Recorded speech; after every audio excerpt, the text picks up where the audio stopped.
March 4. தலைப்பு சந்தோஷம். கர்த்தாவே, என் முழு இருதயத்தோடும் உம்மை துதிப்பேன். உம்முடைய அதிசயங்களை எல்லாம் விவரிப்பேன். உம்மில் மகிழ்ந்து களிகூருவேன். உன்னதமானவரே, உமது நாமத்தை கீர்த்தனம் பண்ணுவேன். சங்கீதம் 9, 1, 2. நமக்கு அதிகமான விசுவாசம் இருக்க வேண்டும். இரட்சிப்புக்கேற்ற வகையில் நாம் விசுவாசிக்க துவங்குவோமாக. நாம் நம்முடைய எல்லாவற்றையும் அவரிடம் ஒப்படைக்கையில் அவர் நம்மை குணத்தில் கிறிஸ்துவைப் போல் மாற்றுவார் என்ற முழு நிச்சயத்துடனும் விசுவாசத்துடனும் நாம் தேவனிடத்தில் வருவோமாக. நாம் இதை எல்லோரிடமும் மீண்டும் மீண்டும் கூற வேண்டும். அப்பொழுது நாம் கிறிஸ்துவுடன் ஒன்றுபட்டவர்களாக அவரை உலகத்திற்கு வெளிப்படுத்த முடியும். பின்னர் நமது எல்லா விதமான நிலையற்ற ஒழுங்கற்ற கிரியையும் நிறுத்தப்படும்.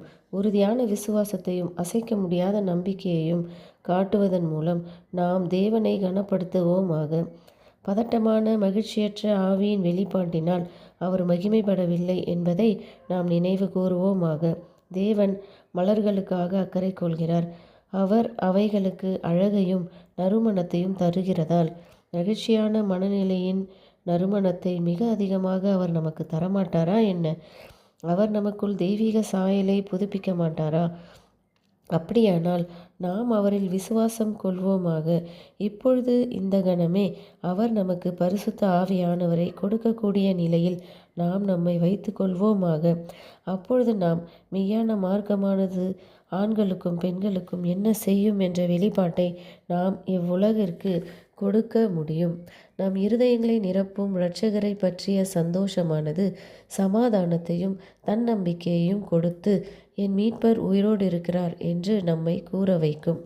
அவருடைய ஜனங்கள் மகிழ்ச்சியானவர்கள் என்று அவருடைய வார்த்தையில் தேவன் தெளிவாக கூறியுள்ளார்.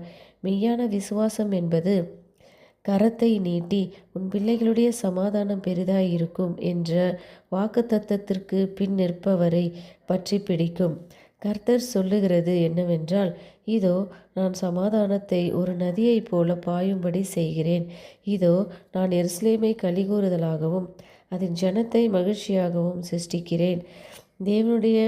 தேவனுக்குள் நாம் சொல்லி முடியாததும் மகிமையால் நிறைந்ததுமாய் இருக்கிற சந்தோஷம் உள்ளவர்களாய் களிகூறலாம்.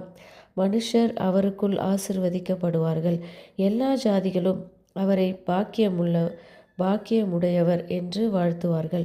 கர்த்தருக்குள் சந்தோஷமாய் இருக்க விசுவாசிகளுக்கு கற்பிக்கும்படி நாம் உழைப்போமாக. ஆவிக்குரிய சந்தோஷமே ஜீவனுள்ள விசுவாசத்தின் பலனாகும். தேவனுடைய ஜனங்கள் விசுவாசத்தினாலும் பரிசுத்த ஆவியினாலும் நிறைந்தவர்களாய் இருக்க வேண்டும்.